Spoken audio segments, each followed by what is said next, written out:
Assalamu alaikum, my dear students. Hope you all are fine and spending your entire day at home only during this lockdown period. I know this is a tough time, but इंशाल्लाह ये time भी निकल जाएगा। और रह गई आपकी studies की बात, तो we are trying to approach you through this online medium. और आपका एक ऑलरेडी एक सेशन बायो का हो चुका है, तो यहाँ पर I am trying to start with the second session. जैसा कि आप लोग जानते हैं कि अपना बायो का पोर्शन चेंज हुआ है और अब तक नया सिलेबस आया नहीं है, but still from some sources I got the PDF. तो उसमें से जो आपका पहला चैप्टर है वो मैं आज इंशाल्लाह कोशिश करूँगी कि आप लोगों को समझ में आए। तो जो बेसिकली हमारा फर्स्ट चैप्टर है वो है related to plants, that is reproduction in flowering plant, that is higher and lower flowering plants. ये चैप्टर तो नया नहीं है, लास्ट ईयर की भी अगर आप बायो की टेक्स्ट बुक चेक करेंगे तो वहाँ पर भी आपको बिल्कुल इसी तरीके का एक चैप्टर था जिसका नाम था reproduction in flowering plants.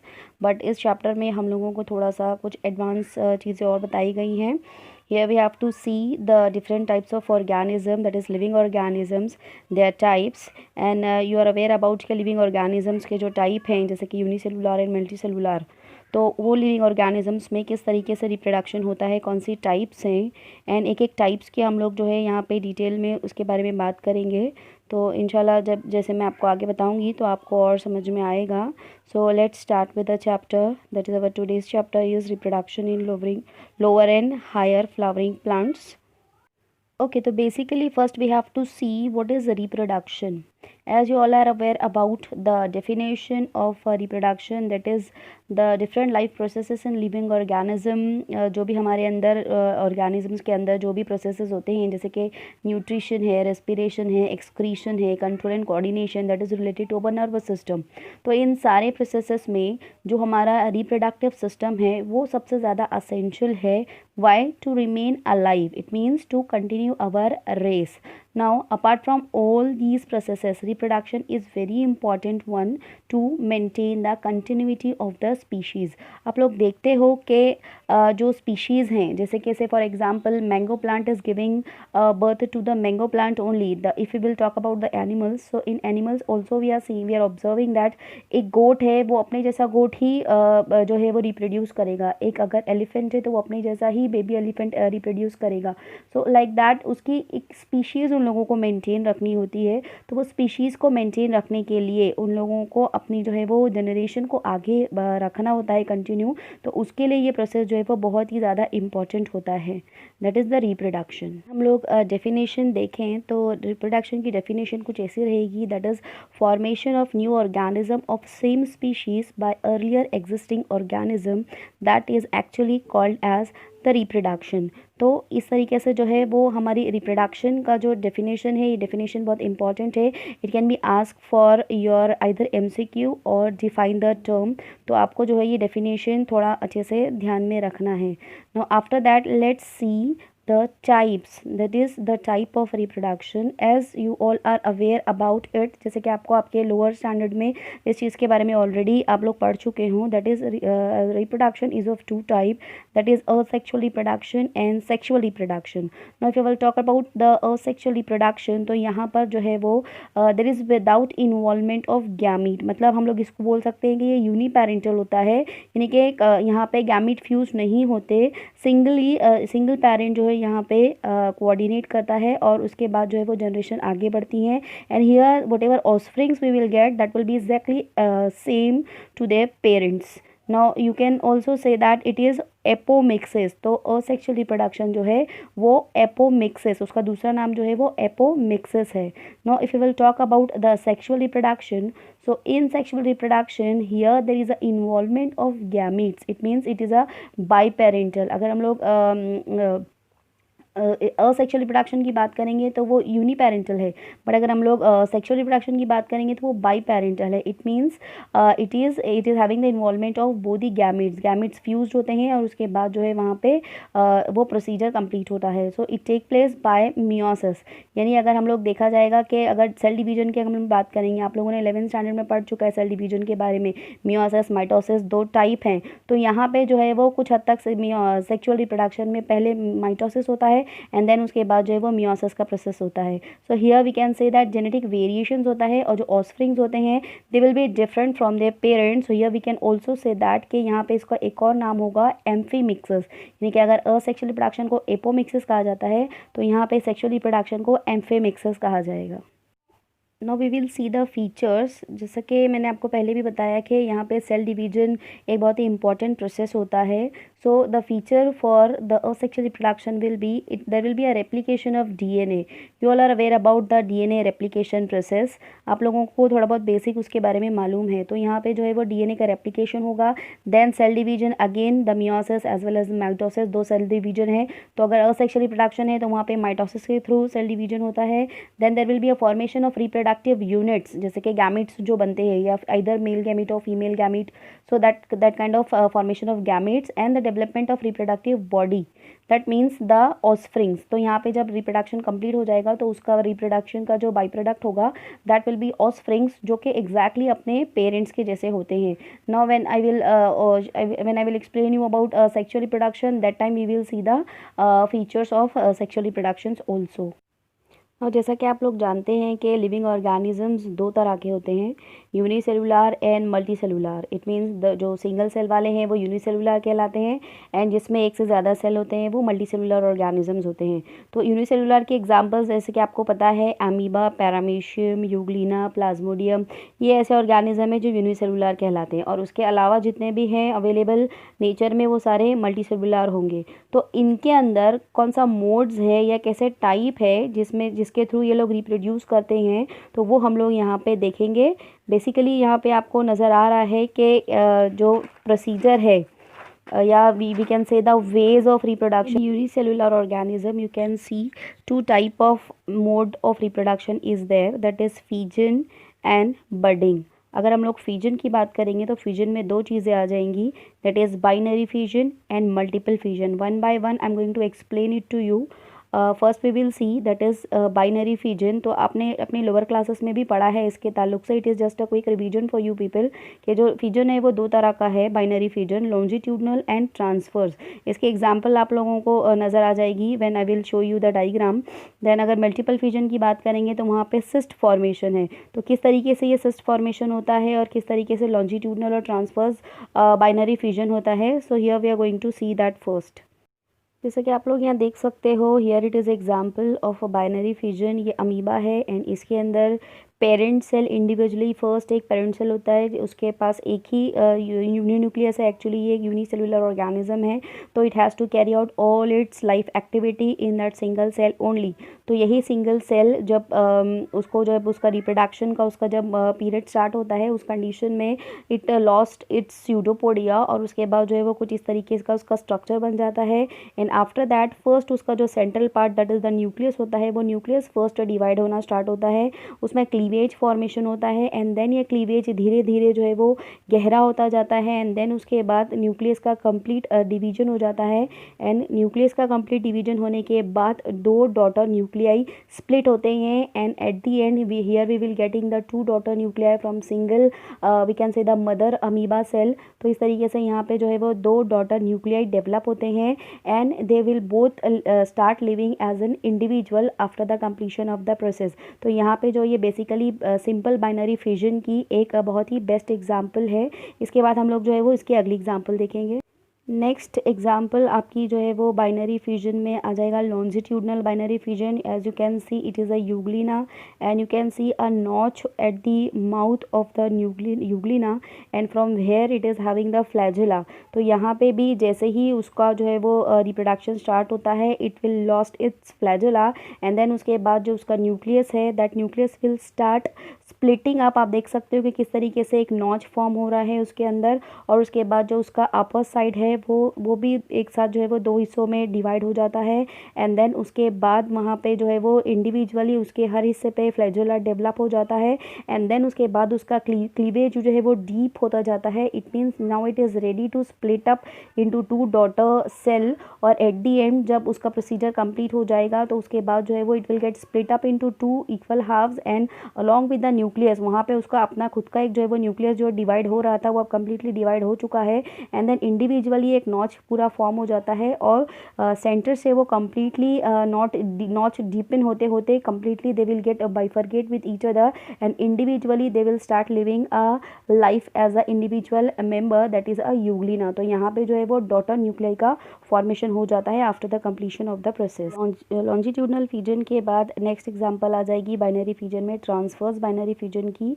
As you can see it is a paramecium, a slipper shape body paramecium, और इसके ऊपर जो है वो body is covered with the hair like structure that is called as cilia.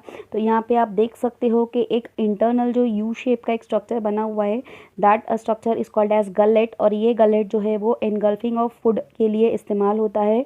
तो यहाँ पे जब रिप्रोडक्शन होना होता है यानी कि जब फ्यूजन होना होता है तो उस टाइम पे एक नॉच डेवलप होने लगता है एंड बेसिकली जो न्यूक्लियस हैं बीच के दो, that is primary nucleus and secondary nucleus, वो धीरे धीरे एनलार्ज होना स्टार्ट होते हैं। इट मीन्स यहाँ पे अब उनको स्प्लिट होना है दो इक्वल हाफ्स में, तो यहाँ पे वो जो है वो उस हिसाब से उनका इलोंगेशन स्टार्ट हो जाता है। एज यू कैन सी के नीचे वाले हिस्से में भी बिल्कुल उसी तरीके का एक गलेट जो है वो फॉर्म हो जाता है। यानी कि अब जो नीचे वाला हिस्सा है that will be going to start living as an individual, तो उसके लिए भी अपना एक स्पेशलाइज्ड गलेट चाहिए होता है। इस वजह से वहाँ पे भी एक गलेट फॉर्म हो जाता है जिसकी वजह से यहाँ से वो अब न्यूट्रिशन ऑब्टेन कर सकता है।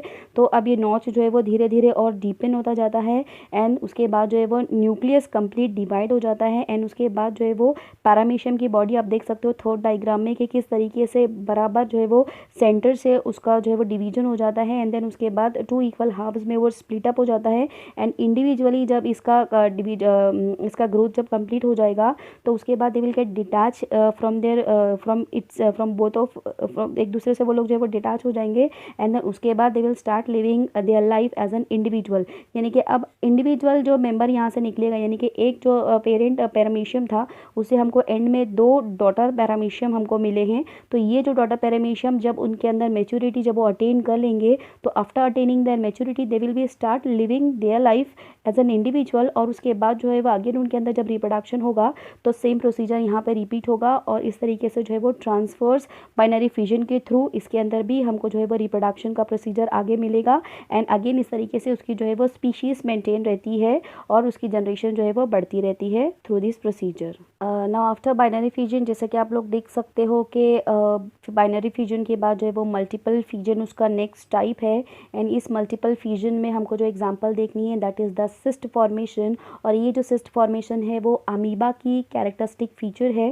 So let's see how cyst formation will take place. As you can see the parent amoeba, यानी कि जब आपको पता है कि अमीबा का स्ट्रक्चर कैसा होता है, बट जब अनफेवरेबल सिचुएशन होती है वहाँ पे उस सिचुएशन में जो स्यूडोपोडिया है वो हट जाता है, यानी कि अमीबा अपना स्यूडोपोडिया जो है वो हटा देता है या अनफॉर्चुनेटली वो हट जाता है उसकी बॉडी से एंड उसकी बॉडी जो है वो सर्कुलर शेप की हो जाती है एंड देन उसके बाद उसका जो सिंगल न्यूक्लियस है first the nucleus will start dividing itself, और उसके बाद जो है वो उसका आउटर कवरिंग वहाँ पे टफ होना स्टार्ट होती है, यानी कि सिस्ट फॉर्मेशन वहाँ पे स्टार्ट हो जाता है। और ये जैसे सिस्ट फॉर्मेशन स्टार्ट होगा यानी कि आउटर कवरिंग उसकी हार्ड हो जाएगी एंड उसके बाद का इंटरनल जो उसका सिंगल न्यूक्लियस था वो डिवाइड होना स्टार्ट हो जाता है एंड देन उसके बाद डिवाइड होते होते बहुत सारे न्यूक्लियस वहाँ पे ऑटोमेटिकली फॉर्म हो जाते हैं and then when there will be a favourable condition तो सिस्ट ब्रेक हो जाता है एंड सिस्ट ब्रेक होते ही जितने भी न्यूक्लियस अंदर डेवलप हो चुके थे दे विल लिबरेट और वहाँ से जो है वो बाहर निकलते हैं and then afterwards individual nucleus whatever has developed inside the cyst बाहर आने के बाद सिंगल न्यूक्लियर जो है वो सिंगल अमीबा के तौर पे एक नई लाइफ स्टार्ट करता है। तो वी कैन से कि यहाँ पे एक सिंगल न्यूक्लियस से बहुत सारे हमको अमीबा मिलते हैं, तो इसीलिए इस फ्यूजन का नाम जो है वो मल्टीपल फ्यूजन है, यानी कि बिगिनिंग में एक ही सिंगल सेल अमीबा होता है एंड सिस्ट फॉर्मेशन के बाद उसका न्यूक्लियस इस तरीके से डिवाइड हो जाता है कि एट दी एंड हमको बहुत सारे न्यूक्लियस या बहुत सारे अमीबा हमको मिलते हैं, इसीलिए इस फ्यूजन को मल्टीपल फ्यूजन कहा जाता है। सेम तरह का मल्टीपल फ्यूजन आप प्लाज्मोडियम में भी देख सकते हो। Here it is a Plasmodium. Plasmodium is also a unicellular organism और यहाँ पे भी सेम तरीके के सिस्ट फॉर्मेशन होता है एंड बहुत सारे इंटरनल न्यूक्लियाई डेवलप होते हैं and when the cyst will break तो बहुत सारे न्यूक्लियाई लिबरेट होंगे और उसके बाद जो है वो नया सेल जो बनेगा that will be the daughter cells of that particular plasmodium.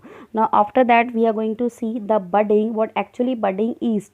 Now yeast if you will you are aware about the yeast, तो ईस्ट जो है ये इसके अंदर जो है वो बडिंग का जो प्रोसीजर होता है वहाँ पे भी जो है स्टार्टिंग में एक बड डेवलप होना, एक नॉच जैसा छोटा सा बड डेवलप होना स्टार्ट होता है, एंड देन जो इंटरनल न्यूक्लियस है वो धीरे धीरे डिवाइड होता है, एंड देन जो बड है वो अपनी साइज़ में ग्रो बढ़ता रहता है बड वो, और उसके बाद उसकी जो है वो चेन से डेवलप हो जाती है।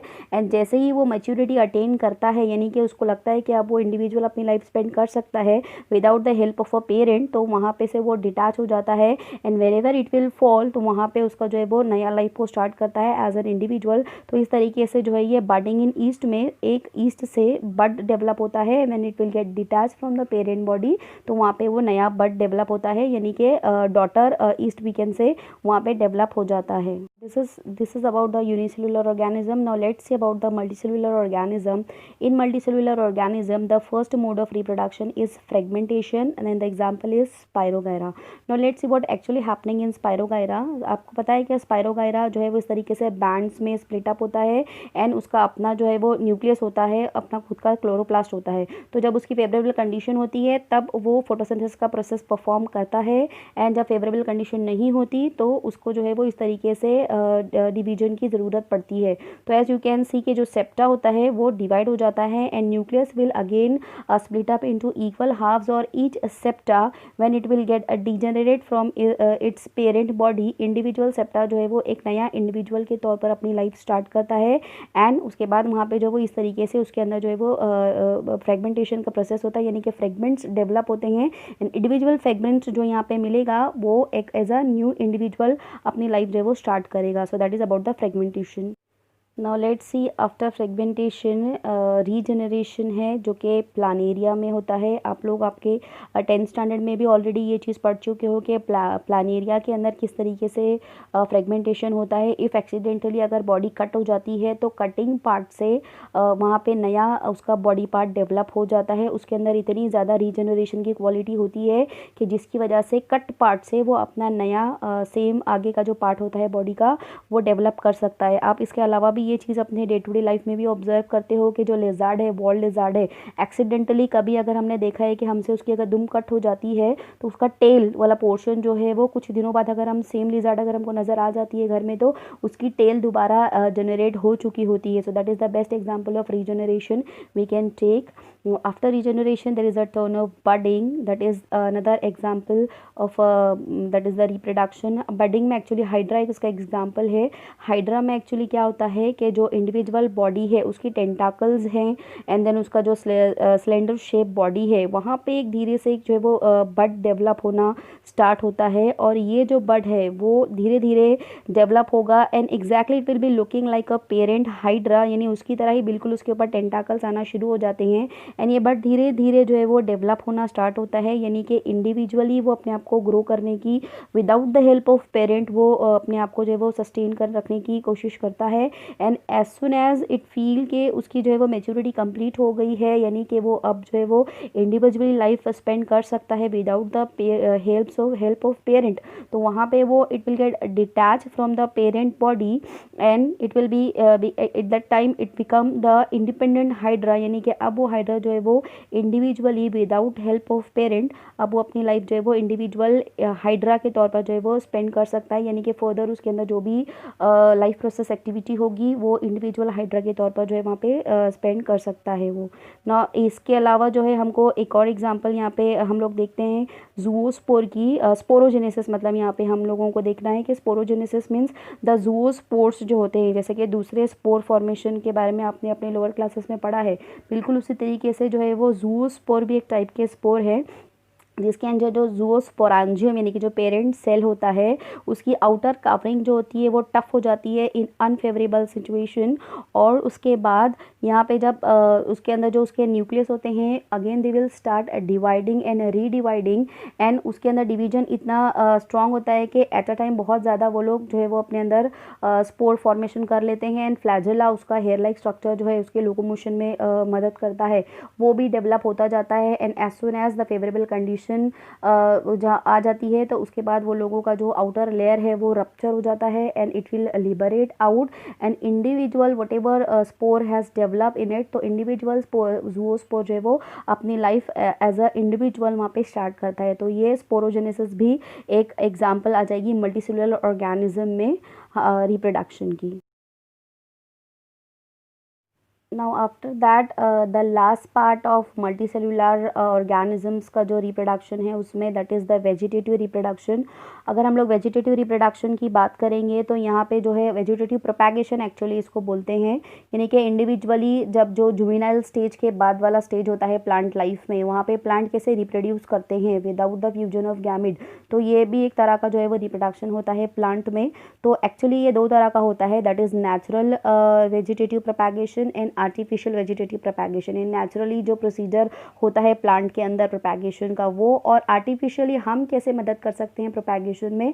लेट्स सी दोज टेक्निक, यानी कि हम लोग पहले नेचुरल प्रोपैगेशन देखेंगे एंड देन उसके बाद I will explain you some methods of artificial propagation also. Vegetative propagation की अगर बात की जाए तो you are aware about this procedure.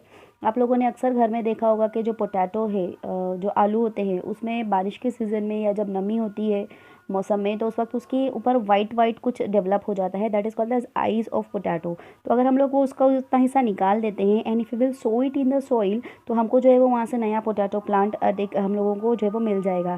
Then उसके अलावा हम लोग ओनियन में भी इस चीज़ को ऑब्जर्व कर सकते हैं कि जो उसकी अपर का हिस्सा होता है वहाँ पे कुछ ग्रीनिश अगर ऐसा स्प्राउटिंग जैसे उसकी निकलती है, तो अगर वो वाली प्याज को भी अगर हम लोग मिट्टी में दबा दें तो वहाँ से भी हमको जो है एक नया प्लांट मिल जाएगा। तो इस तरीके से without involvement of any seed और any other procedure, simply plant part को हम लोग अगर शो कर देते हैं और वहाँ से हमको जो है वो नया प्लांट उसी की स्पीशीज़ जो है वो हमको मिल जाती है, तो that is called as the vegetative propagation. उसके अलावा हम लोगों ने देखा है ब्रायोफाइलम एक प्लांट है जिसको पान फटी भी कहा जाता है। यू माइट हैव हर्ड के जो किडनी स्टोन की जो प्रॉब्लम होती है उसमें एडवाइस किया जाता है कि वो उसका लीफ हमको जो है वो खाना चाहिए। तो उसके अंदर बहुत ज़्यादा स्ट्रांगली वेजिटेटिव प्रोपैगेशन का प्रोसीजर हमको या उसका देखने को मिलता है कि हम उसको सिर्फ सिंपली कट करें पीसेस में और इंडिविजुअल पीस को हम लोग शो कर दें तो वहाँ पे हर एक पीस से हमको नया प्लांट वहाँ पे मिलेगा। सो that is a very strong vegetative propagation we can see in the bryophyllum plant। इसके अलावा भी 11th स्टैंडर्ड में आप लोगों का एक चैप्टर था मॉर्फोलॉजी ऑफ फ्लावरिंग प्लांट, उसमें भी आपको वेजिटेटिव प्रोपैगेशन की बहुत सारी एग्जांपल्स वहाँ पे आपको थी, जैसे रनर है, ऑफसेट है, ट्वाइनर है। तो ये बहुत सारी एग्जांपल्स ऑलरेडी आप लोग जो है वो वेजिटेटिव प्रोपैगेशन की देख चुके हो। तो ये ऐसा नेचुरल मेथड है जिसके थ्रू प्लांट के अंदर रिप्रोडक्शन का प्रोसेस ऑटोमेटिकली कंप्लीट हो जाता है और कभी कभी हमको जो है वो उसमें मदद करनी पड़ती है। तो नेचुरल वेजिटेटिव प्रोपैगेशन की मैंने जो एग्जांपल बताई जैसे आइस ऑफ पोटैटो है और द ब्रायोफाइलम प्लांट है और one more plant is there that is called as mother in law's tongue. वो प्लांट में भी अगर आप सिंपल उसका ट्विग उसका कट करते हो और उसको सो करते हो प्लांट में तो वहाँ से नया प्लांट आ जाएगा, यानी कि कोई सीड की या कोई रूट की उसमें ज़रूरत नहीं है। तो ये तो बात हुई नेचुरल मेथड की। Let's see the artificial method of vegetative propagation. If I will talk about artificial vegetative propagation तो यहाँ पे we have to help plant for its propagation. बहुत सारे मेथड्स अवेलेबल हैं, बहुत एंशिएंट मेथड है जो भी आर्टिफिशियल या के आर्टिफिशियल प्रोपैगेशन के। इसमें आप लोग ले सकते हो cutting, then layering, grafting, air layering का प्रोसीजर मैं आप लोगों से डिस्कस कर चुकी हूँ, देन कटिंग है, ग्राफ्टिंग है, as you can see in photo. तो यहाँ पे जो है वो बहुत सिंपल प्रोसीजर के थ्रू प्लांट्स को एक दूसरे से टाई किया जाता है। जैसे कि आप लोग ग्राफ्टिंग में देख सकते हो, तो जो सायॉन है और जो उसका पेरेंट ब्रांच है उसको जब हम लोग टाई करेंगे तो वहाँ से जो नई ब्रांच निकलती है वो पेरेंट प्लांट की एग्जैक्टली आइडेंटिकल होती है। तो इस तरीके से जो है हम लोग प्लांट की मदद कर सकते हैं through artificial method for its propagation technique. So all it is about the sexual reproduction. Hope you might have understood। अगर आपको फिर भी कोई डाउट रहता है तो you can text me and we will be going to solve your doubts inshallah। and next class I will explain you about the sexual reproduction। तो अब जो हम लोगों ने अब तक पार्ट कंप्लीट किया है, as you are aware about my habit, आपको जो है वो उसको रीड करना है। PDFs आर अवेलेबल, आप थोड़ा सा सर्च करो और वहाँ पे आपको जो है वो टेक्स्ट बुक का PDF मिल जाएगा। फर्स्ट चैप्टर का जो भी पार्ट हमने अब तक कंप्लीट किया, that is the asexual part, इसको आप लोग थोड़ा सा रीड करोगे, and inshallah when next time I will be online, that time I will bring the content for sexual reproduction for you people. So till that, take care. Allah Hafiz.